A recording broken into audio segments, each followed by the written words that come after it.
Raja Abadi bab 166-170. Ledakan. Suara ledakan pelan dapat terdengar. Pukulan dahi menghantam pintu logam itu dengan kekuatan yang amat besar, sehingga pintu dan dinding beton itu bergetar hebat. Tang Zhan diam-diam ketakutan.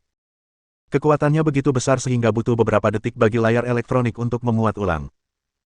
Zhao Feng, di mana kau menemukan pembantu ini? Tang Zhan mengerutkan kening, bertanya dengan nada tenang dan santai. Ia yakin dengan kekuatan pintu logamnya.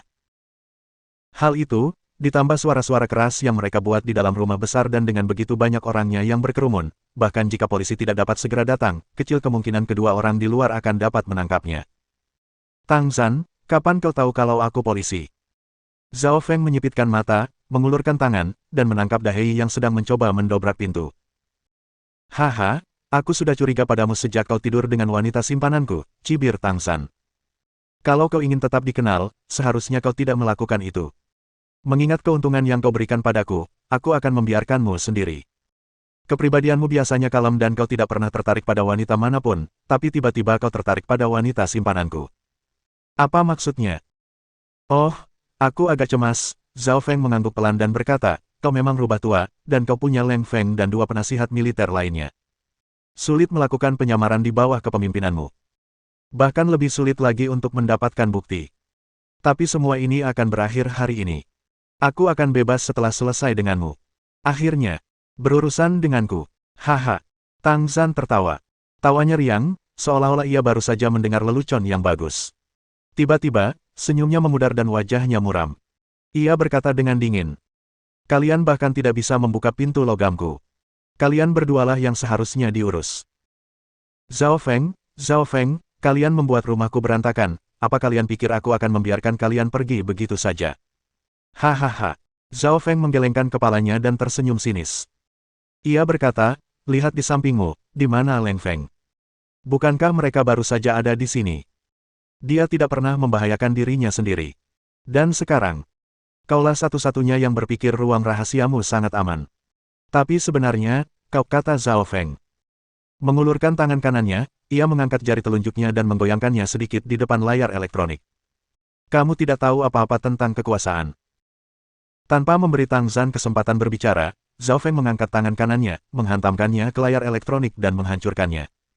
Dahei, ayo. Zhao Feng mengucapkan ini dengan suara dingin dan ekspresi muram. Di dalam ruangan, Tang Zhan sangat marah saat melihat Zhao Feng memecahkan layar, lalu ekspresinya berubah, sepertinya dia sedang mengingat sesuatu dalam benaknya. Perkataan Zhao Feng mengguncang ingatannya. Di mana Leng Feng dan dua orang lainnya? Kemana mereka menghilang? Tang Zhan bergidik memikirkan hal itu. Leng Feng adalah penasihat militer nomor 1 dan memiliki IQ tinggi, tetapi ia jarang menempatkan dirinya dalam bahaya. Sekarang setelah ia tidak ada, apa artinya itu? Apakah ruangan ini tidak aman? Memikirkan hal ini, Tang Zhan tidak dapat menahan diri untuk tidak melihat ke arah gerbang. Ledakan. Tiba-tiba pintu logam itu bergetar lagi. Dada Tang Zhan terasa sesak. Ledakan. Ledakan. Ledakan. Ledakan. Suara dentuman keras bergema dari pintu besi itu. Setiap dentuman pintu besi itu seakan menggema di hati Tang Zhan juga, membuatnya semakin tertekan. Jantungnya berdebar kencang. Ia takut. Setetes keringat dingin perlahan menetes dari dahi Tang Zhan. Ini pertama kalinya dalam beberapa tahun terakhir ia merasakan ketakutan seperti ini. Di luar ruangan, Dahei menggedor pintu terus-menerus, memberikan pukulan demi pukulan. Pintu logam itu bergetar, tetapi belum runtuh. Pintu itu sangat kuat. Bahkan Zhao Feng pun tak mampu menendangnya dengan kakinya. Setelah puluhan kali dihantam, pintunya sedikit bengkok ke dalam. Kalau begini terus, susah sekali mendobraknya. Dahei terus memukul dan ia pun sedikit marah. Matanya merah padam dan jelas sekali amarahnya sedang memuncak. Dahei menatap pintu logam itu dan berteriak marah. Ia perlahan mundur ke sudut dan memelototi pintu logam itu, bersiap menghadapi tabrakan brutal. Tang Zhan, yang berada di dalam, mendengar suara mereda di luar pintu, lalu menghela napas panjang. Hah, kau mau mendobrak pintu logamku? Kau pasti bermimpi, aku. Ledakan. Dia belum selesai berbicara ketika tiba-tiba fluktuasi ledakan menyebar dari pintu paduan. Suara itu membuat seluruh dinding bergetar dan retakan muncul di ruang di atas pintu logam. Serpihan semen berjatuhan ke dalam ruangan. Bagaimana ini bisa terjadi? Tang Zhan mundur selangkah demi selangkah.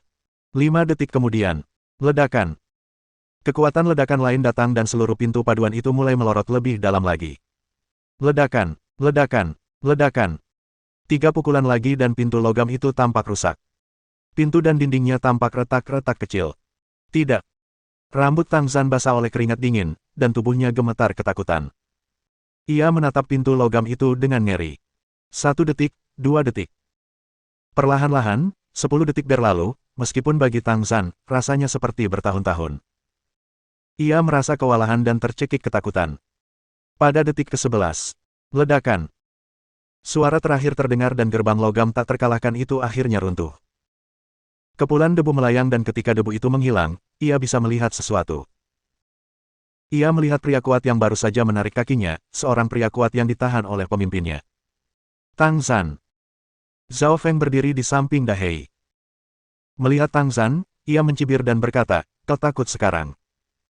Sudah kubilang hari ini kau akan diadili, kau." Mata Zhao Feng gelap karena emosi dan apa yang dia katakan saat itu cukup penting.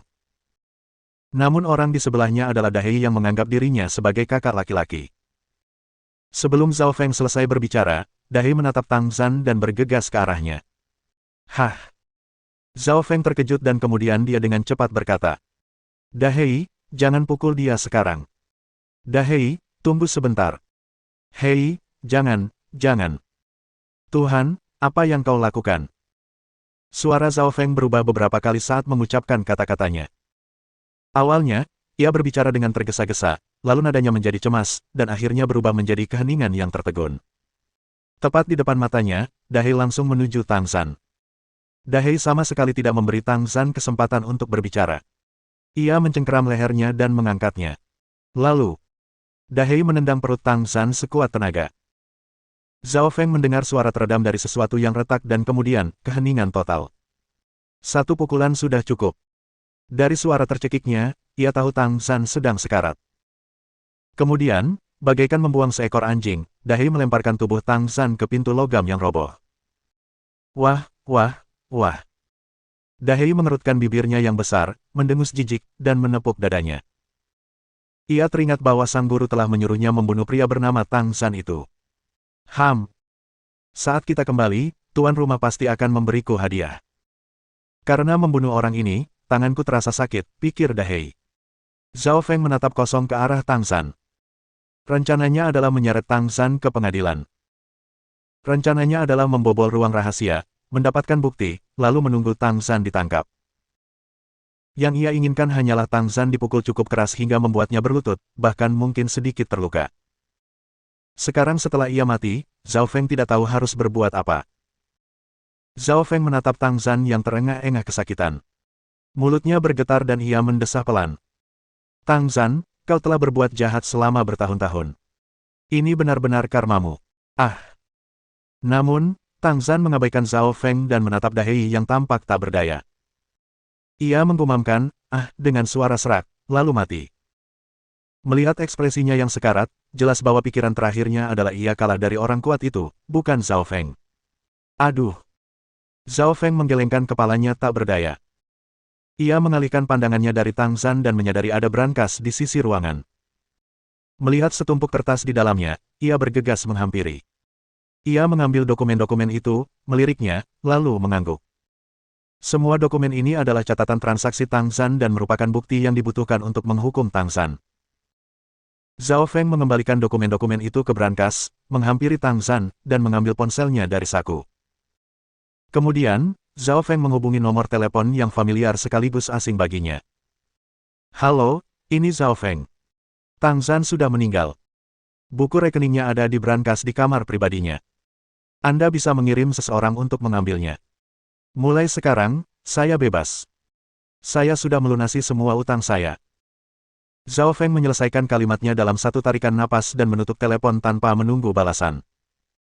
Ia memejamkan mata dan menarik napas dalam-dalam. Yang terlintas di benaknya adalah kenangan masa lalu. Saat ia menjadi korban ketidakadilan di militer, saat ia dipenjara, saat ia dikeluarkan dari penjara untuk melakukan pekerjaan penyamaran. Semua adegan dari tahun-tahun kerja penyamaran itu terputar kembali di benaknya. Tiba-tiba Zhao Feng mengeluarkan suara gemuruh yang besar. Semua emosi yang menyedihkan dan rumit yang terkumpul selama tahun-tahun terakhir tampaknya lenyap bersama raungan panjang ini. Setelah berteriak, ia menggelengkan kepala dan tertawa. Kehidupannya di masa depan akan bebas dan tanpa hambatan. Tentu saja, ia akan belajar seni bela diri di bawah bimbingan gurunya. Itu lebih merupakan sebuah kultivasi. Ia ingin membalas kebaikan gurunya yang telah menyelamatkan nyawanya dengan kesetiaannya seumur hidup. Dahei, ayo pergi. Mulai sekarang, kau dan aku akan menemani Tuan dan bersenang-senang di dunia ini. Zhao Feng bergumam sendiri sambil berjalan keluar. Adegan itu sungguh mirip akhir sebuah film, ketika semuanya berakhir dengan baik. Zhao Feng telah melalui berbagai kesulitan dan perjuangan melawan kekuatan jahat. Akhirnya, musuhnya gugur dan Zhao Feng memiliki bukti yang dibutuhkannya. Akhirnya, ia pergi dengan tenang. Sungguh akhir yang sempurna. Tetapi, Zhao Feng keluar dengan semangat. Sesampainya di pintu ruang kerjanya, ia mendapati Dahei sama sekali tidak mengindahkan instruksinya. Merasa sedikit kesal, Zhao berbalik kembali ke pintu ruang rahasia. Melihat apa yang terjadi di dalam, ia menepuk dahinya dengan cemas. Dahei, kita harus pergi. Polisi akan datang sebentar lagi, kata Zhao Feng tanpa daya. Namun, Dahei meneteskan air liur saat melihat banyak emas dan barang antik di ruangan itu. Meskipun mendengar apa yang dikatakan Zhao Feng, ia menggelengkan kepalanya. Wah, wah, wah, wah. Sambil berbicara, Dahei menunjuk ke arah harta karun yang ada di dalam ruangan itu. Ini semua barang curian. Kau tidak boleh membawanya, kata Zhao Feng. Dahei menatap Zhao Feng dan menunjuknya dengan tinjunya, berkata. Kamu nggak pernah dengerin kakakmu. Kamu mau dihajar. Bab 167 keluarkan semua barang dari gudang. Zhao Feng tersentak saat melihat tinju Dahei. Ia sadar betul bahwa ia benar-benar dikalahkan oleh Dahei. Terutama setelah pertarungan ini, ia semakin memahami kekuatan Dahei. Orang ini bahkan bisa menangkis peluru. Itu tidak masuk akal. Bagaimanapun, Zhao Feng telah menyaksikan transformasi Dahei. Ia mulai percaya dan menerima arti kultivasi, jadi ia tidak terlalu terkejut. Terlebih lagi, Zhao Feng tahu bahwa dibandingkan dengan Dahei dan Little Hei, dialah yang paling lemah. Mengingat posisinya dengan jelas, dia mengubah nadanya dan berbicara dengan lembut. Yah, Dahei, Tang Zhan mendapatkan harta karun ini secara ilegal. Bukankah lebih baik kita tidak mengambilnya? Dahei memukul dadanya dengan tangan kanannya, mengerutkan kening untuk mengekspresikan ketidakpuasannya terhadap Zhao Feng. Kurasa guru tidak akan menyukai keuntungan haram seperti itu, kata Zhao Feng terbata-bata. Ketika Dahei mendengar nama Zhang Han disebut, spekulasi muncul di wajahnya. Ia menggaruk kepalanya dan tiba-tiba teringat sesuatu. Matanya berbinar. Wah, wah, wah. Dahei terus menunjuk harta karun di ruang pribadi. Zhao Feng butuh waktu lama untuk akhirnya mengerti apa yang ingin dikatakan Dahei. Pesannya tepat, jangan coba-coba menipu saya. Pemiliknya pasti akan menyukai harta karun ini. Ayo kita ambil kembali. Cepat, datang dan bantu. Setelah memberi isyarat sejenak, Dahei membungkuk dan mulai mengambil emas itu. Sudut mulut Zhao Feng sedikit bergetar. Ia merasa sedikit ragu, karena ia dulunya dari militer, tetapi sebagai murid master kultivasi, apakah ia benar-benar perlu peduli dengan aturan-aturan ini? Mungkin memang penting, mengambil emas itu, jadi Zhao Feng mengerutkan bibirnya dan mengangguk, berkata.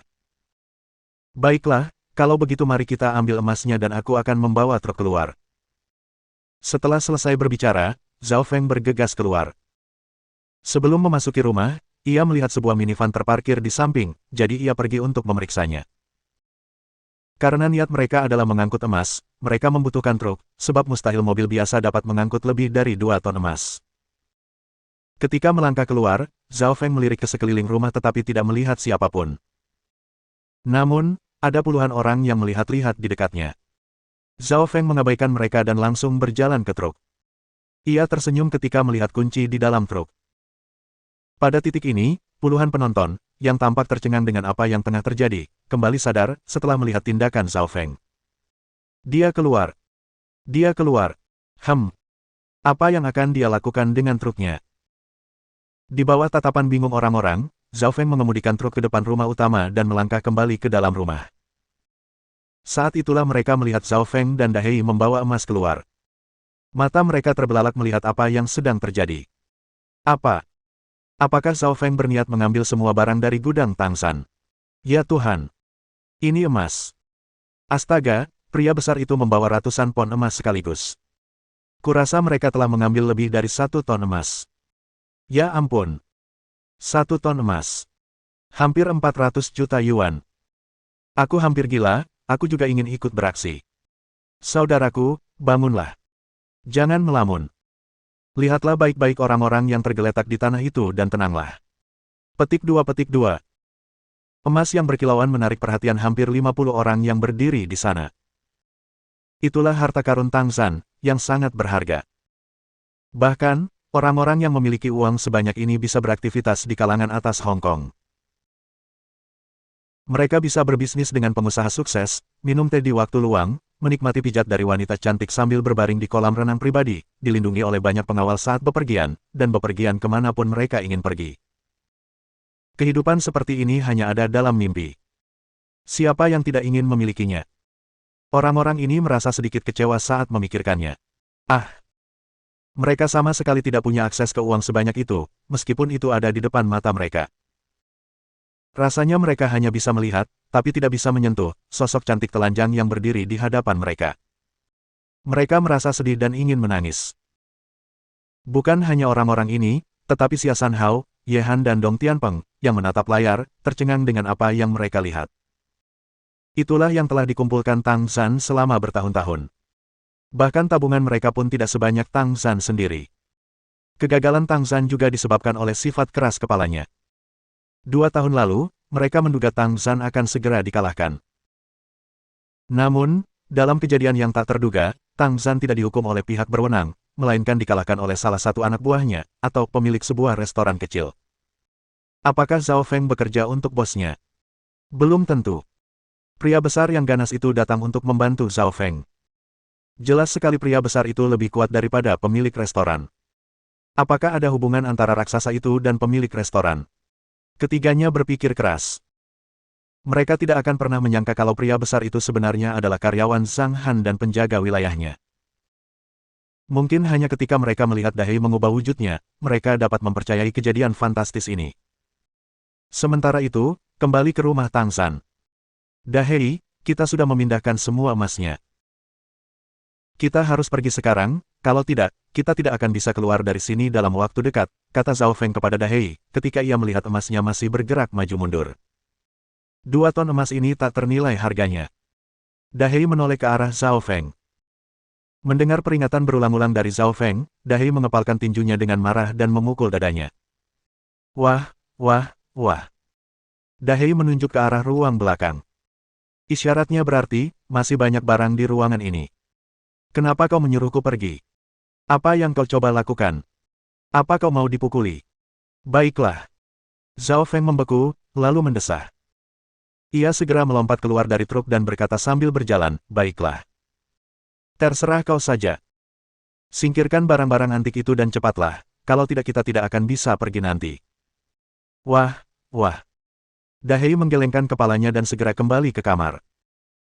Ada beberapa barang antik di dalamnya, termasuk vas keramik kuno, ornamen hijau kekaisaran, dan sebagainya. Meskipun jumlahnya tidak banyak, ada batu giok, perunggu, porselen, bahkan kaligrafi dan lukisan.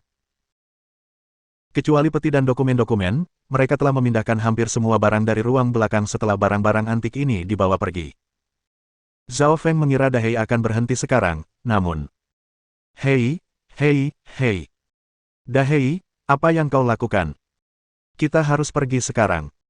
Hentikan, Kak. Zhao Feng terkejut ketika melihat Dahei masuk lagi. Ia buru-buru menghentikan Dahei dan berkata tanpa daya. Dahei memelototinya dan mengulurkan tinjunya untuk memukul dada Zhao Feng. Meskipun hanya ketukan kecil, Zhao Feng terhuyung mundur 2 langkah. Wah, wah, wah, wah. Dahei mengangkat ibu jarinya, menunjuk dirinya sendiri dan mendengus ke arah Zhang Feng dengan rasa tidak puas. Seolah berkata, aku kakakmu, dan aku akan menghajarmu kalau kau coba bicara lebih banyak lagi. Oh, tidak, Dahei. Tidak ada harta karun yang tersisa. Kamu tidak boleh mengambil berkas-berkas yang tersisa. Zhao Feng merasa sangat tidak berdaya dan mengikuti Dahei dengan pasrah. Ia mencoba berunding dengan Dahei sambil berjalan. Namun Dahei mengabaikannya sama sekali. Ia langsung menuju peti, melempar dokumen-dokumen ke tanah, mengguncang-guncangkan peti, dan baru berbalik pergi setelah mendengar bunyi gemerincing. Dahei, tidak ada lagi harta karun di dalamnya. Ini semua bukti kesalahan Tang Zhan. Ini harus ditinggalkan. Zhao Feng berusaha sekuat tenaga untuk membujuknya. Wah, wah, wah, wah. Dahei melotot padanya dan memutar bola matanya. Ia mengangkat tinjunya yang besar dan tiba-tiba menghancurkan peti itu. Bang, bang, bang, bang. Dengan 4 kali retakan, peti itu pecah. Dahei merobek tutup peti dan melihat banyak berlian berkilauan di dalamnya. Hahaha. Dahei melengkungkan bibirnya membentuk ekspresi kemenangan dan tertawa terbahak-bahak. Lihat, ada harta karun di sini. Apa kau mau menjauhkannya dari semua orang? Tidak mungkin. Setelah Dahei berhenti tertawa, ia mengulurkan tinjunya yang besar dan memukul Zhao Feng dengan keras. Sialan. Di Gunung Bulan Baru, aku kakak laki-laki, hei kecil adik kedua. Kamu cuma adik ketiga. Zhao Feng kemudian mengikuti Dahei keluar, wajahnya masam sekaligus geli. Mereka naik truk dan meninggalkan rumah besar itu. Orang-orang yang berdiri di sekitar semuanya tercengang. Begitu banyak harta karun. Mungkin Zhao Feng akan muncul di masa depan. Ah, pria besar itu mungkin bisa mendapatkan setengah dari pasukan bawah tanah di Pulau Selatan. Petik 2. Di bawah tatapan orang-orang ini, truk itu keluar dari rumah besar. Begitu melewati gerbang, sesosok bayangan hitam melesat secepat kilat, melompat setinggi 1,5 meter, dan teronggok di dalam gerbong. Ketika mereka melewati mobil panda kecil itu, truk itu berhenti. Pria bertubuh besar di kabin tambahan itu turun, mengangkat mobil panda kecil itu, dan meletakkannya di atas tumpukan emas. Semua orang terdiam melihat ini. Pria besar ini, pasti pelit. Sialan. Setelah mengambil harta karun senilai lebih dari 100 juta yuan, kenapa dia malah mau mengambil mobil tua yang harganya cuma puluhan ribu yuan ini? Kalau mereka pasti sudah melewatinya, meskipun mereka melihatnya. Kenapa mereka tidak mengendarai mobil coupe edisi terbatas? Bagaimana mereka bisa seberharga itu kalau mereka tidak berkeliling dengan limusin yang harganya lebih dari puluhan juta yuan? Namun mereka tidak dapat berbuat apa-apa, karena Zhao Feng dan pria besar itu adalah orang-orang yang keras kepala. Setelah mengumpulkan semuanya, Dahei duduk dengan gembira di dalam gerbong di bagian belakang truk dan dengan santai mengetuk kaca depan, memberi isyarat kepada adik ketiga untuk segera pergi. Zhao Feng berhenti sejenak dan melaju pelan-pelan. Dia menyadari bahwa kedudukannya sangat rendah di Gunung Bulan Baru. Sementara itu, di hutan pegunungan di belakang rumah besar itu, Leng Feng dan dua rekannya memandangi rumah besar itu. Setelah beberapa saat, Leng Feng menghela napas. Saya tidak pernah menyangka seorang pemilik restoran kecil bisa begitu hebat. Kami butuh 5 tahun untuk membantu Tang Zhao mencapai posisi ini, tetapi dia menghancurkan usaha kami hanya dalam beberapa hari. Sayang sekali. Saya hanya bisa mengatakan bahwa Tang Zhan pasti telah menyinggung orang yang berkuasa. Dia pantas mati. Berhentilah membicarakannya. Apa yang harus kita lakukan selanjutnya? Salah satu rekan mengerutkan kening dan mendesah, saya khawatir tidak ada lagi tempat bagi kita di Hong Kong. Benar sekali. Ahli strategi lain, yang bertanggung jawab atas tempat perjudian itu, berkata dengan suara pelan, kita harus pergi sebelum polisi bertindak.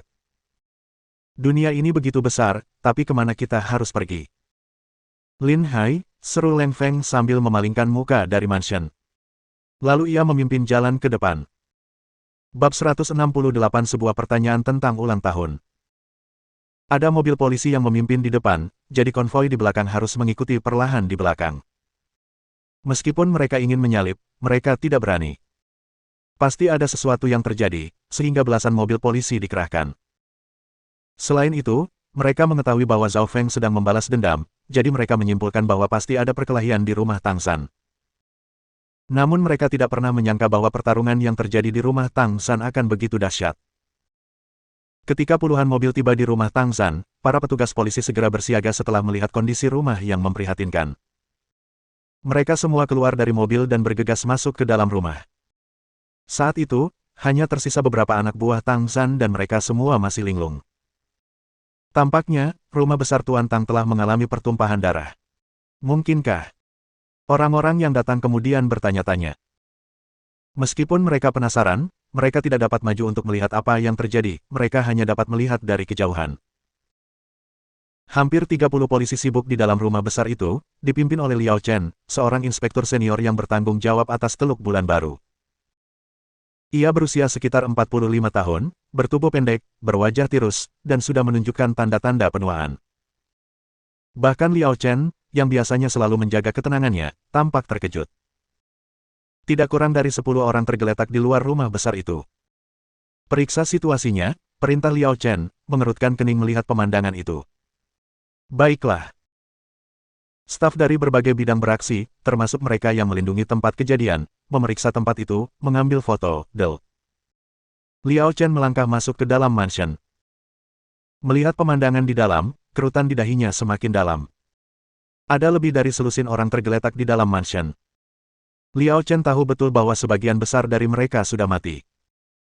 Kasus ini dianggap sebagai kasus kriminal besar karena banyaknya kematian di distrik kaya ini.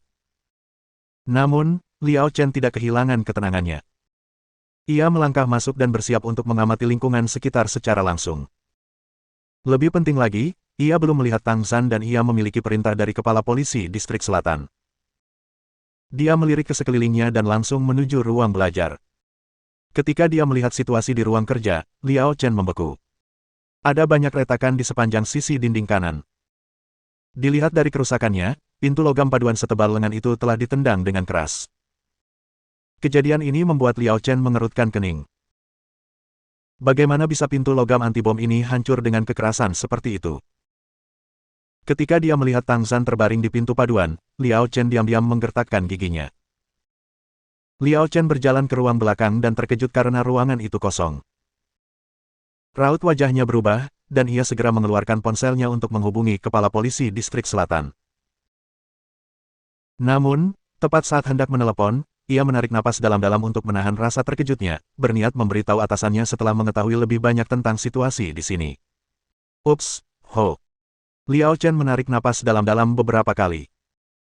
Setelah tenang, ia melirik ke sekeliling ruangan dan menemukan banyak kertas berserakan di lantai. Ia menghampiri, memungut kertas-kertas itu, dan membolak-baliknya dengan saksama. Saat dia membaca sekilas kertas-kertas itu, matanya perlahan melebar karena takjub. Betapa besarnya volume perdagangannya. Dia telah berkolusi dengan begitu banyak orang. Liao Chen memejamkan mata dan kembali menarik napas dalam-dalam. Setelah membuka mata, ia memasukkan uang kertas itu ke dalam sebuah berkas dengan perasaan campur aduk. Ia mendesah, saya khawatir begitu saya menyerahkan dokumen-dokumen ini, otoritas distrik selatan akan sangat terancam.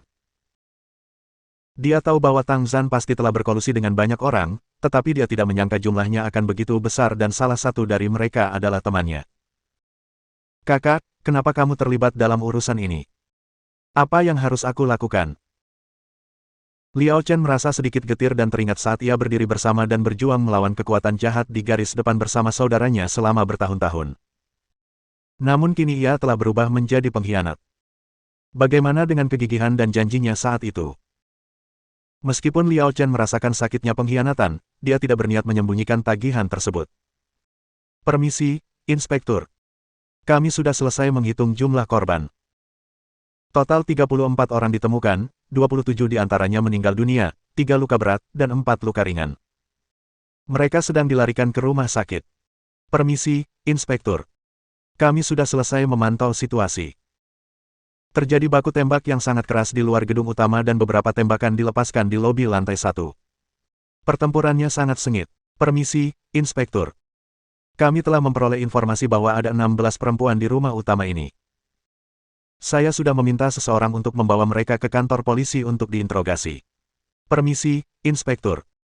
Saya berhasil menembus firewall sistem komputer dan mengambil video pengawasan. Mau lihat dulu.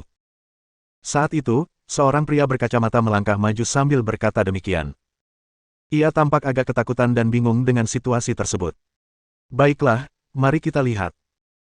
Liao Chen mengangguk, lalu mengikuti anak buahnya ke ruang pemantauan. Anak buahnya menyalakan video pengawasan.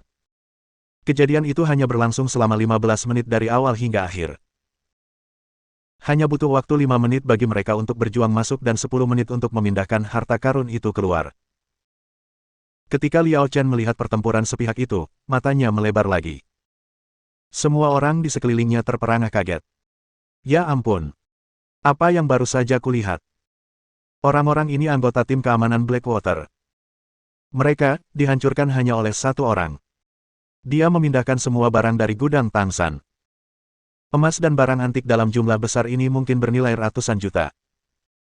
Setelah menonton video itu, semua orang di ruangan itu terdiam. Kalaupun ada suara, itu hanyalah helaan napas kecil karena terkejut. Bahkan tubuh Liao Chen pun gemetar karena terkejut. Kakinya begitu lemas hingga ia hampir tidak bisa berdiri. Biasanya anak buahnya akan segera membantunya. Namun, saat itu, tak seorang pun memperhatikannya karena gambar-gambar dalam video terlalu mengerikan. Xiao Ma, salin videonya dan keluarkan perintah penyegelan. Liao Chen sedikit gemetar, keringat dingin mengucur deras. Ia begitu lemah sehingga dengan enggan ia menyelesaikan kalimatnya, memberitahu anak buahnya untuk tidak mengikuti, dan terhuyung-huyung keluar ruangan. Begitu keluar ruangan, dia menarik napas dalam-dalam, mengeluarkan sebotol obat dari sakunya dan meminum 2 pil penyelamat jantung yang bekerja cepat.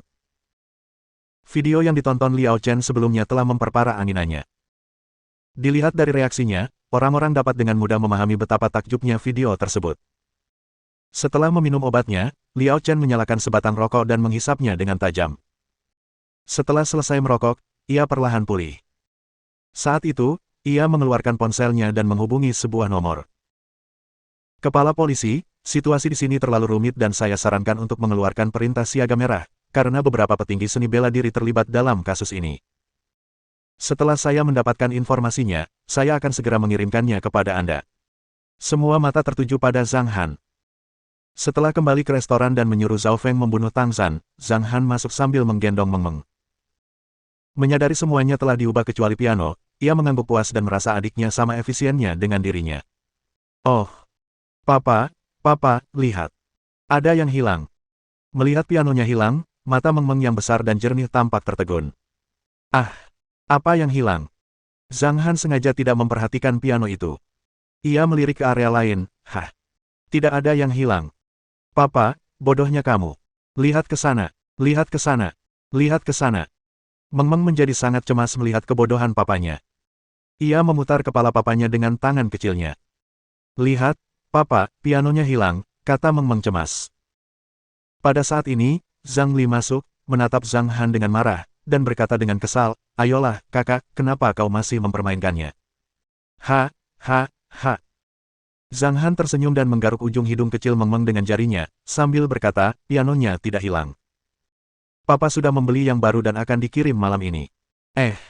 Meng Meng tiba-tiba membeku. Setelah melirik 2 kali, ia cemberut, Papa, kamu jahat banget. Kamu belum cerita kalau kamu ganti piano. Mendengar apa yang dikatakannya, Zhang Han menggelengkan kepala dan tersenyum, menatap Zhang Li, lalu berkata, kamu belum makan apa-apa tadi siang. Ayo kita makan di luar.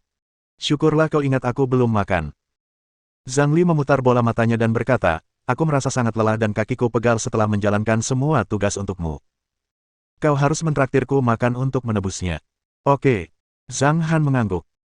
Zhang Li memang lebih suka makanan laut, tetapi Zhang Han hanya menunggu sebentar. Lalu ia menoleh ke Meng Meng dan bertanya, putri kecil yang cantik, kamu mau makan siang apa? Ho. Meng Meng sangat senang dan berkata sambil terkekeh, putri kecil yang cantik ingin makan kue ulang tahun. Kue ulang tahun. Zhang Li mengerutkan bibirnya dan berkata, kue ulang tahun hanya boleh dimakan di hari ulang tahun. Meng Meng, bagaimana kalau kita makan makanan pedas? Meng Meng cemberut, maksudmu, kita nggak boleh makan kue ulang tahun. Meng Meng mau makan. Kalau gitu, mending aku dengar pendapat papa tentang ini. Jawaban Zhang Han sesuai dugaan, siapa bilang kamu tidak boleh makan kue ulang tahun saat kamu ingin memakannya? Meng Meng bisa merayakan ulang tahunmu setiap hari. Mewah, papa memang yang terbaik. Mendengar ucapannya, putri kecil itu pun bersorak dan mencium pipi Zhang Han beberapa kali. Saat mereka hendak keluar, Meng Meng tiba-tiba teringat sesuatu dan bertanya dengan kekanak-kanakan, Papa, tahukah kamu kapan ulang tahun Meng Meng? Zhang Han terdiam sejenak. Tubuhnya menegang dan raut wajahnya sedikit terkejut, karena ia tidak tahu kapan ulang tahun Meng Meng. Zhang Han dipenuhi rasa sesal sesaat, bahkan terpancar di matanya. Melihat ini, Zhang Li segera tersenyum dan berkata, Meng Meng berasal dari daftar rumah tangga Amerika Utara, jadi ulang tahunmu dihitung berdasarkan kalender Gregorian. Namun, di negara kami, ulang tahun dirayakan berdasarkan kalender lunar. Oleh karena itu, setelah daftar rumah tangga Meng Meng kembali, kamu bisa merayakan ulang tahun lunar di negara kami. Benarkah itu, Papa? Tanya Meng Meng bingung. Apa itu? Kalender. Meng Meng akan mengerti nanti, kata Zhang Li sambil tersenyum. Yah, Meng Meng akan tahu nanti, kata Zhang Han sambil menganggukkan kepalanya sedikit. Bab 169 Dahei dipuji. Pada dasarnya, Zhang Han tidak peduli dengan ulang tahun. Ulang tahun para kultivator terjadi hampir sekali dalam 100 tahun. Bahkan jika mereka tinggal di dalam rumah atau pergi keluar, merayakan ulang tahun bukanlah hal yang lazim bagi mereka. Zhang Han pun sama, ia tidak pernah berulang tahun selama 500 tahun terakhir. Namun, Meng Meng berbeda. Zhang Han ingin memberikan yang terbaik dalam hidup putri kecilnya, jadi bagaimana mungkin ia mengabaikan hari ulang tahunnya. Mengenai masalah ini, Zhang Han menilai bahwa ketika Ziyan kembali, sudah waktunya untuk membahas perubahan pendaftaran rumah tangga Meng Meng. Namun, jika dipindahkan, Zhang Han tahu bahwa sejumlah masalah pasti akan muncul. Dia dan Ziyan belum menikah, jadi bagaimana mungkin mereka bisa mendaftar akun mereka? Biarkan saja Meng Meng dan Ziyan berbagi buku register rumah tangga. Zhang Han langsung menepis gagasan itu. Itu mustahil. Dia adalah ayah Meng Meng, jadi dia harus terdaftar sebagai ayah Meng Meng. Namun, nama Meng Meng belum diubah dan dia masih dikenal sebagai Emily sesuai dengan registrasi rumah tangganya di Amerika. Namanya harus diubah. Semua hal ini harus dibicarakan setelah Ziyan kembali. Dan apakah Ziyan akan menyetujui mereka bertiga mengajukan izin tinggal dengan cara seperti ini? Itu berarti ia dan Ziyan akan menjadi sebuah keluarga. Dilihat dari sikapnya, ia pikir Ziyan tidak akan langsung setuju. Mungkinkah ada cara yang lebih baik untuk menyatukan kembali ibu dan anak? Zhang Han memikirkannya dan menggelengkan kepalanya. Sebaiknya dia mendengarkan saja. Mereka bertiga akhirnya pergi ke restoran mie dan makan mie. Meng Meng masih belum sempat makan kue ulang tahunnya. Zhang Li menggendong Meng Meng sepanjang jalan dan mencoba membujuk anak itu untuk makan sesuatu yang lain. Meskipun Meng Meng mengurungkan niat untuk makan kue ulang tahun untuk sementara waktu, ia masih ingin makan kue tanpa krim, jadi. Setelah mereka selesai makan, Zhang Han duduk di belakang kemudi. Zhang Han sangat menikmati kecepatan mobil super seperti Maserati GT. Selama bertahun-tahun mengendarai mobil sport, ia selalu merasa kurang puas jika tidak melampaui batas kecepatan. Namun, dengan Meng Meng di sisinya, Zhang Han lebih mengutamakan keselamatan. Zhang Han kembali ke restoran terlebih dahulu dan membiarkan Zhang Li turun. Karena piano dan banyak barang kecil akan tiba, ia harus menunggu di restoran untuk menerimanya. Ia butuh waktu untuk membereskannya di sore hari. Setelah keluar dari mobil, Zhang Li tak kuasa menahan diri untuk memutar bola matanya ke arah kakaknya. Dialah yang melakukan semua pekerjaan berat, sementara sang kakak mengajak bayinya menikmati pemandangan. Tetapi dia tidak punya pilihan lain, karena dia adalah adik perempuannya. Setelah menyuarakan ketidakpuasannya di luar restoran sebentar, Zhang Li masuk ke dalam. Sementara itu Zhang Han mengantar Meng Meng ke Gunung Nyumun. Hei besar, hei kecil, Meng Meng sudah datang. Ayo jemput aku. Begitu sampai, Meng Meng berteriak dengan gaya kekanak-kanakannya yang biasa. Akan tetapi, bahkan setelah sekian lama, dia tidak melihat Dahei dan Little Hei di puncak gunung. Meng Meng membeku. Ia menatap Zhang Han dengan bingung dan tidak tahu apa yang sedang terjadi. Hahaha. Zhang Han tertawa terbahak-bahak dan berkata, apa kau lupa? Dahei dan Hei kecil sedang pergi mengurus beberapa tugas dan akan kembali sebentar lagi. Ah, benar juga. Meng Meng teringat. Dahei dan Hei kecil sedang pergi bersama kakak laki-lakinya. Aku akan bermain dengan Dajing dan anak-anak anjing lainnya. Meng Meng cemberut dan berlari ke belakang bukit. Di Gunung Nyumun, selain Dahei dan Little Hei, terdapat total 36 anjing. Setelah lebih dari sebulan, anjing-anjing besar ini tumbuh lebih dari 2 kali lipat ukurannya. Secara umum, untuk anjing besar seperti Golden Retriever dan Alaska, biasanya membutuhkan waktu lebih dari setengah tahun untuk tumbuh besar. Namun, di Mount Nyumun, mereka mengonsumsi makanan berkualitas tinggi. Mereka hanya membutuhkan waktu 3 atau 4 bulan untuk tumbuh. Di antara anjing-anjing ini, Tairitian adalah yang paling lincah. Setelah mengetahui bahwa kedua kekuatan Hei itu tidak ada, ia begitu gembira hingga ingin bermain dengan semua makhluk hidup di Gunung Bulan Baru. Guk. Melihat Meng Meng, anjing-anjing itu langsung memujanya. Lagi pula, dua kekuatan Hei Hei, yang suka mencuri perhatian, tidak ada di sini. Ini memang kesempatan mereka, dan bahkan Tai Ritian pun bergegas menghampiri Meng Meng. Dikelilingi sekawanan anjing, Meng Meng asyik bermain dengan mereka. Namun, Meng Meng cemberut membayangkan tidak akan dilempar tinggi ke udara. Untungnya, Dahei dan rekan-rekannya sudah dalam perjalanan kembali. Saat kembali ke Gunung New Moon dan melihat Maserati, Little Hei berlari cepat menuju Gunung New Moon dan menghilang dalam beberapa detik. Wah, wah, wah. Dahei bergumam tak puas dan meraba-raba koin tembaga yang tergantung di lehernya, mengerutkan kening dengan intens. Setelah memandanginya sejenak, mata Dahei berbinar. Ia kembali ke wujud aslinya, simpanse setinggi lebih dari 2 meter. Wah, wah, ha, ha. Dahei melompat kegirangan, ia merasa bentuk aslinya lebih bagus daripada bentuk manusianya yang buruk rupa. Setelah melolong beberapa kali, Dahei melihat Zhao Feng berdiri di dekatnya dan menatapnya, jadi ia mengulurkan tangan dan memukul Zhao Feng dengan tinjunya. Seolah berkata kepadanya, adik ketiga, apa yang kau lihat? Tidak lihat ada begitu banyak barang di truk. Ayo bekerja. Zhao Feng tidak punya pilihan lain selain menyeret batu bata emas itu, sementara mulutnya terus-menerus bergetar karena marah. Dahei tak lagi kehilangan arah. Ia memungut sejumlah besar batu bata emas dan bergegas menuju Gunung Bulan Baru, ingin sekali mengambil pujian atas perannya dalam urusan itu. Ketika mereka melangkah ke halaman, Zhang Han, Meng Meng dan Little Hei sedang menunggu di bawah pohon Thunder Yang. Begitu dia melihat Dahei dan Zhao Feng mendekati mereka dengan begitu banyak emas batangan, Zhang Han tampak sedikit terkejut. Apakah mereka merampok bank? Namun, Zhang Han tidak tahu bahwa itu hanyalah permulaan.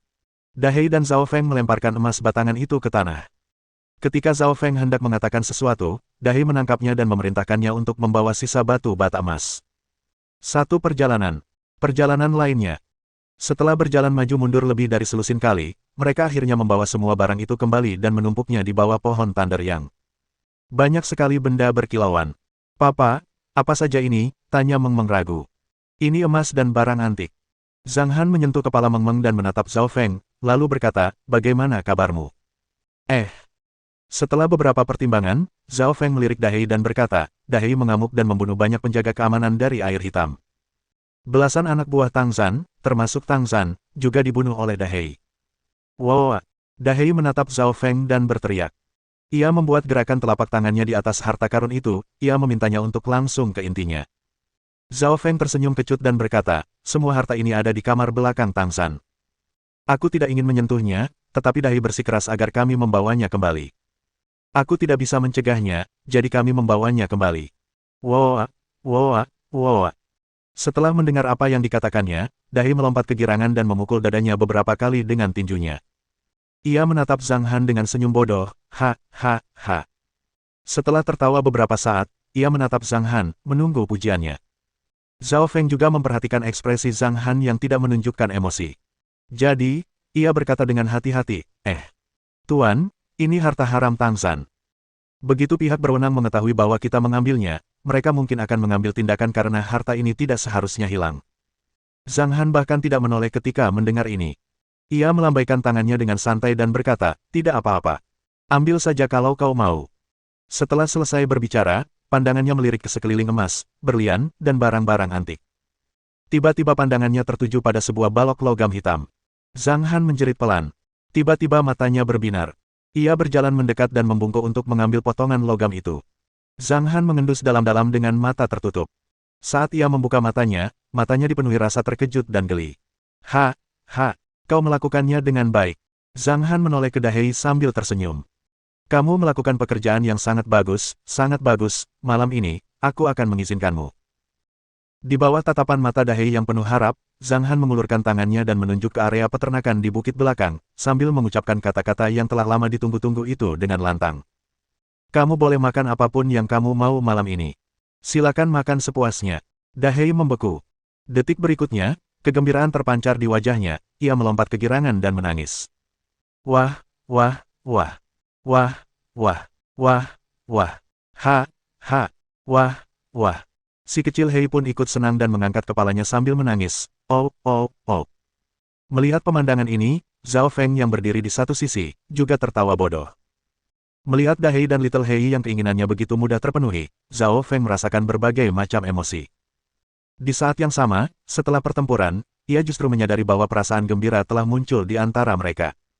Apakah dia, Zhao Feng, tiba-tiba menerima perannya sebagai adik ketiga? Akan tetapi, apapun yang terjadi, melihat Dai dan Little Hei begitu gembira dan Zhang Han dipenuhi rasa puas, Zhao Feng berpikir apa yang telah dilakukannya itu sepadan. Hahaha. Meski tak tahu alasannya, Meng Meng tetap tertawa. Lalu Meng Meng merangkul Dahei dan berkata, Dahei, ayo, lempar aku tinggi-tinggi ke udara. Ha! Mendengar kata-kata Meng Meng, Dahei berhenti tertawa. Ia menggaruk kepalanya dan menatap Zhang Han, Hoa. Pergi dan bermain. Zhang Han melambaikan tangannya. Dahei merentangkan tangannya, mengangkat Meng Meng dan berlari ke area hewan peliharaan. Baiklah, Tuan, apakah Anda menyukai harta karun ini? Zhao Feng terbatuk kecil dan bertanya. Jika tuannya menyukai harta karun itu, ia pikir ia harus memamerkannya lain kali. Harta karun? Tidak. Zhang Han menggelengkan kepalanya, mengangkat logam di tangannya, dan berkata, kecuali ini, semua benda lain tidak ada bedanya dengan sampah di mataku. Potongan logam ini. Zhao Feng bertanya dengan ragu, itu hanya sepotong logam. Emas, berlian, dan barang antik di tanah bernilai lebih dari 1 miliar, yang bisa digunakan untuk membeli logam dalam jumlah besar. Tidak mungkin mengukur nilai logam ini. Zhang Han terkekeh dan berkata, karena itu, adalah harta roh. Benar. Potongan logam ini adalah harta spiritual dan juga merupakan harta roh tahap kedua. Yang mengejutkan Zhang Han, dia belum memulai perburuan harta karunnya, tetapi harta karun itu sudah mulai mencarinya. Koin tembaga tubuh ilusi, embun api giok, dan sekarang logam ini. Dia sudah memiliki 3 harta spiritual.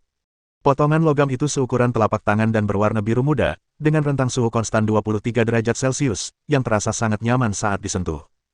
Tang Zhan mendapatkannya secara kebetulan. Karena tertarik, ia pun mengoleksinya. Bab 170 Kepala Polisi bingung. Tang Zhan tak pernah menyangka bahwa logam yang dimilikinya ini adalah harta spiritual yang nilainya melebihi nilai totalnya. Ia pun tak pernah menyangka bahwa semua harta yang telah susah payah ia kumpulkan selama bertahun-tahun akhirnya akan jatuh ke tangan Zhang Han. Jika Tang Zhan diberi kesempatan lagi, dia akan membunuhnya sebelum Scorpion datang ke restoran. Penyebab bencana ini adalah karena Scorpion menghancurkan mobil kendali jarak jauh. Tuan, apa namanya? Apa itu harta roh? Tanya Zhao Feng penasaran. Harta karun roh. Setelah beberapa pertimbangan, Zhang Han menjawab. Harta karun roh adalah konsep yang mencakup semuanya, yang merujuk pada banyak harta karun di dunia dan berkisar dari tingkat pertama hingga tingkat ke-9. Misalnya, di dunia kultivasi, harta karun roh tingkat pertama sangat umum, seperti halnya emas di sini, hampir setiap kultivator memilikinya. Harta karun roh tingkat kedua dan ketiga juga cukup umum, yang termasuk dalam tingkat terendah. Tingkat kedua adalah dari tahap keempat hingga tahap ke-6. Harta karun spiritual pada tingkat ini diperoleh secara kebetulan. Meskipun harta karun spiritual dari tahap ke-7 hingga tahap ke-9 hanya dimiliki oleh para master, nilai harta karun spiritual pada tahap ini tidak dapat diukur. Di dunia kultivasi, harta karun spiritual tahap ke-9 sangat langka. Hanya ada sedikit legenda tentangnya. Zhang Han memberi pengenalan singkat kepada Zhao Feng. Zhao Feng agak bingung dan tidak tahu apa maksudnya. Hal ini cukup normal. Zhang Han membutuhkan waktu bertahun-tahun untuk memahami konsep-konsep ini, apalagi Zhao Feng hanya butuh beberapa hari. Sudah cukup bagi Zhao Feng untuk memahami arti kultivasi. Guru, bagaimana Anda menilai kekuatan para kultivator? Apakah mereka semua abadi? Tanya Zhao Feng. Sulit untuk menjadi abadi. Para kultivator harus melalui 9 tahap yang disebut pemurnian Qi, pembentukan dasar, keturunan, eliksir, Yuan Ying, transformasi dewa, pemurnian bayangan, integrasi, dan pencapaian. Setelah 9 tahap ini, muncullah Dujie. Hanya mereka yang melewati tahap ini yang akan memenuhi syarat untuk menjadi abadi. Zhang Han tenggelam dalam pikirannya saat mengatakan ini. Ia menatap laut di kejauhan, setengah menyipitkan matanya, memperlihatkan temperamen spiritualnya. Apa itu abadi? Hidup seseorang sesingkat siklus 4 musim yang dilalui tanaman. Ada kehidupan yang penuh dengan senyum dan air mata, sementara yang lain benar-benar hambar. Ada yang abadi memiliki kekuatan besar atau memegang otoritas yang signifikan. Lalu ada yang hanya ingin hidup selamanya. Orang-orang yang menjalani hidup bebas dan tanpa belenggu serta mengejar umur panjang dianggap abadi. Ah, apa maksudmu? Mata Zhao Feng melebar dan dia tampak linglung. Ha. Zhang Han menggelengkan kepalanya sambil terkekeh dan berkata, karena kau belum mencapai level ini, kau tak perlu mengerti. Yang perlu kau ketahui hanyalah bahwa kau telah memulai jalan untuk mengejar keabadian. Baiklah. Zhao Feng mengangguk. Ia tak kuasa menahan diri untuk menatap logam di tangan gurunya dan bertanya, Guru, logam ini termasuk golongan yang mana? Itu. Zhang Han melirik logam di tangannya dan tersenyum tipis, itu disebut emas Tianlan dan termasuk harta karun tingkat kedua. Fungsi apa yang dimilikinya? Zhao Feng bertanya lagi. Energi asimilasinya sangat murni, yang dapat digunakan untuk kultivasi. Lebih penting lagi, ia dapat meningkatkan esensi beberapa herbal, kata Zhang Han sambil berjalan menuju pohon Thunder Yang. Ia memegang emas Tianlan dan menempelkannya ke batang pohon. Kekuatan spiritual dalam tubuhnya terus menyatu dengan emas Tianlan dan air yang murni yang tersisa di kolam di bawah pohon Thunder Yang. Dalam beberapa detik, sedikit air yang murni diserap oleh pohon yang petir. Sementara itu, energi emas Tianlan terus-menerus berasimilasi dan menutrisi air yang murni. Lebih dari 10 detik kemudian, di kolam di sisi bawah, aliran air biru muda mengalir dari akar pohon Thunder Yang, seolah-olah seseorang telah membuka beberapa keran secara maksimal, semuanya pada saat yang bersamaan. Tak lama kemudian, seluruh kolam terisi. Zhang Han telah berkomunikasi dengan pohon Thunder Yang dengan mengorbankan banyak kekuatan spiritual. Akarnya bergetar dan memperluas area kolam hingga 10 meter persegi, yang menyebabkan kedalaman air sedikit berkurang. Setelah lebih dari 20 detik, kolam kembali terisi. Namun, kali ini aliran air terputus dan Tianlan Gold seukuran telapak tangan telah memainkan peran terbesarnya. Air di kolam saat ini disebut air yang King, yang merupakan evolusi dari air yang murni dan sangat mirip dengan harta roh tahap kedua. Air yang King lebih efektif daripada air yang murni. Air yang murni meningkatkan kebugaran tubuh, sementara air yang King dapat digunakan untuk berlatih kultivasi. Misalnya, jika seseorang yang terluka parah meminum air yang King, ia akan segera pulih. Air ini dapat menyembuhkan penyakit berbahaya yang disebabkan oleh kelebihan tenaga. Dan tentu saja memiliki banyak fungsi lainnya. Misalnya, ternak baru bisa dimakan dalam sehari setelah minum air yang King. Memang banyak manfaatnya. Namun, tidak berpengaruh pada penyempurnaan kulit manusia. Minum air yang murni tidak berpengaruh pada kulit. Lagi pula, itu tidak dimaksudkan sebagai obat yang mujarab untuk mempercantik wajah. Adapun fungsi lainnya, tidak perlu dijelaskan detail yang tidak perlu. Ketika Zhao Feng melihat logam di tangan Zhang Han berubah menjadi bubuk, ia terkejut dan segera menanyakan pertanyaan ini. Guru, mengapa logam itu berubah menjadi bubuk? Energinya telah habis. Ah, bagaimana bisa habis? Aku tidak melihatmu melakukan apapun, kata Zhao Feng sambil menggaruk kepalanya. Hanya dengan menggunakan pohon ini sebagai media, energi emas Tianlan dapat diserap begitu cepat, jawab Zhang Han. Bukankah itu pohon biasa? Zhao Feng gemetar. Ia melangkah maju dan menyentuh pohon Thunder Yang dengan hati-hati. Tidak. Zhang Han tersenyum dan berkata, namanya adalah pohon yang petir, harta karun spiritual tingkat kelima. Engah. Ehem. Zhao Feng tiba-tiba tersedak air liurnya. Ia bergegas mundur 2 langkah, menatap pohon yang petir, dan berkata dengan heran, tingkat kelima. Tuan, Anda memiliki harta roh tingkat kelima. Kau membuat keributan tanpa alasan. Zhang Han menggelengkan kepalanya dan berkata, awalnya, aku punya 16 harta roh tingkat 9. Tahap ke-9. Zhao Feng benar-benar tercengang.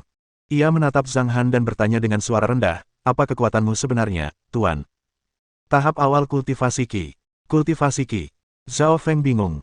Tanpa sadar ia berkata, bukankah pemurnian Qi adalah level terendah?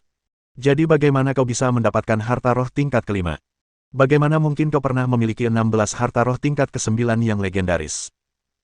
Meskipun dia tidak mengetahui kekuatan yang diwakili oleh tahap tertentu, dia yakin bahwa seseorang yang berada pada tahap pemurnian Qi terendah tidak dapat memperoleh harta roh tahap kelima.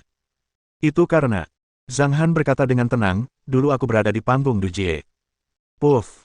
Zhao Feng hampir memuntahkan seteguk darah. Markas Besar Polisi Distrik Selatan. Ketika Kepala Polisi Dong Xiangchuan mengetahui kejadian di rumah Tang Zhan, dia sangat terkejut. Kirimkan aku informasi videonya segera.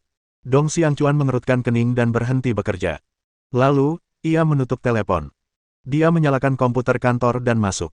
2 menit kemudian, sebuah video terkirim. Dong Xiangchuan membuka video itu dan memutarnya. Ketika ia melihat Zhao Feng keluar dari mobil panda dalam keadaan utuh, matanya dipenuhi kegembiraan. Ia terus mengamati. Ketika melihat pria besar dan gagah berani itu menyerbu masuk ke dalam mansion, mengikuti Zhao Feng, raut wajah Dong Xiangchuan berubah total. Dari mana datangnya pria garang ini? Dong Xiangchuan bergumam kaget. Ketika pria besar dan para penjaga Blackwater memulai baku tembak, sebuah bidikan jarak dekat muncul. Ia memperbesar dan memperlambat adegan tersebut, dan ia dapat dengan jelas melihat beberapa peluru mengenai tubuh dan kepala pria besar itu. Namun, peluru-peluru itu tampaknya hanya sedikit tergencet di bagian dalam. Kulit pria ini tampak sangat kuat dan sepenuhnya menangkis peluru. Kekebalan. Melihat ini, Dong Xiangquan tak bisa diam lagi. Ia tiba-tiba berdiri, menghentikan video, memejamkan mata, dan menarik napas dalam-dalam beberapa kali, berusaha mengatasi rasa terkejutnya. Kemudian ia melanjutkan menonton video. Para penembak menyadari situasi semakin genting dan ingin melarikan diri. Namun, seekor anjing besar tiba-tiba melesat dari samping. Seekor anjing. Dong Xiangquan mengerutkan kening. Melihat anjing itu menggigit leher seorang penjaga dengan taringnya yang tajam, ia tak kuasa menahan diri untuk menelan ludah. Bagaimana itu mungkin? Dong Xiangquan dapat menerima lelaki besar dan kebal itu, tetapi dia tidak dapat mempercayai bahwa ada seekor anjing yang memiliki kecepatan secepat itu dan gigi setajam itu. Setelah terdiam sejenak, ia meneruskan memutar videonya. Kekalahan pasukan bagaikan tanah longsor. Lebih dari selusin penjaga air hitam tidak berniat bertarung dan menunggu untuk dikalahkan. Video itu berlanjut hingga Zhao Feng dan pria besar pemberani itu memasuki mansion. Beberapa menit kemudian, kerutan di dahi Dong Xiangquan semakin dalam ketika ia melihat kedua pria itu mengangkut emas, barang antik, dan harta karun lainnya yang berharga. Zhao Feng dulunya adalah jagoan pasukan khusus. Mengapa dia melakukan ini? Dia mengambil semuanya meski dia tahu itu adalah barang curian. Namun, ia tidak tahu bahwa Zhao Feng terpaksa melakukan ini. Kekuasaan politik tumbuh dari laras senjata. Ia adalah orang paling berbakat di Gunung Bulan Baru dan tidak memiliki wewenang untuk membuat keputusan apapun. Di akhir video, ada laporan korban dari distrik kaya. Melihat informasi ini, Dong Xiangquan tiba-tiba merasakan sakit kepala yang luar biasa. Ini adalah kasus kriminal kelas super dan tidak mungkin lagi menjadi kasus di bawah yurisdiksi kepolisian mereka. Kasus ini melibatkan begitu banyak kekuatan. Dia memijat pelipisnya dan duduk di kursi cukup lama, pikirannya melayang jauh. Setelah terdiam sejenak, Dong Xiangquan mengangkat kepalanya, mendesah dan langsung menghubungi sebuah nomor, menggunakan telepon di meja. Instruktur Liu, sebaiknya aku sampaikan kabar baiknya dulu. Dong Xiangquan tersenyum kecut dan berkata, Zhao Feng belum mati. Apa? Benarkah itu? Ya, dia muncul dan tidak terluka, tapi, dia menyebabkan bencana. Apa yang telah terjadi? Dia membawa seorang pria kuat yang tingginya sekitar 2 meter ke rumah Tang Zhan untuk membalas dendam, dan tindakan ini telah menelan banyak korban jiwa. Ini sudah merupakan kasus kriminal yang serius. Terlebih lagi, kami menemukan bahwa pembantu yang dibawanya kebal. Keterlibatan ini sudah sedemikian rupa sehingga saya tidak bisa menyembunyikannya dan akan melaporkan masalah ini ke Biro Keamanan. Dong Xiangquan menjawab perlahan. Orang di ujung telepon terdiam. Dong Xiangquan jelas menyadari bahwa setelah ia mengatakan orang itu kebal, orang itu menelan ludah dengan keras. Benarkah? Setelah beberapa saat, suara itu terdengar. Aku bersumpah itu benar. Ada banyak pengawas di rumah Tang Zhan, dan seluruh ceritanya telah direkam. Dong Xiangquan menjawab dengan jujur. Sebaiknya kau tutup mulut dulu sehari. Aku akan kembali ke Hong Kong besok. Tunggu saja aku. Baiklah. Dong Xiangquan menghela napas. Setelah berpikir sejenak, ia berkata, baiklah, aku akan melihat buku rekening Tang Zhan dulu. Biar kulihat berapa banyak orang yang terlibat dalam kejahatan Tang Zhan. Mohon dukungan dari omom ante-ante sekalian, buat subscribe atau sharekan novel Mimin ke Facebook kalian, agar channel Mimin bisa terus berkembang. Dengan begitu, Mimin bisa lebih semangat untuk up novel seru lain ke depannya. Sekiranya ada kebutuhan buat subback, silakan inbox Mimin atau tuliskan di kolom komentar, Mimin dulukan dengan ucapan terima kasih.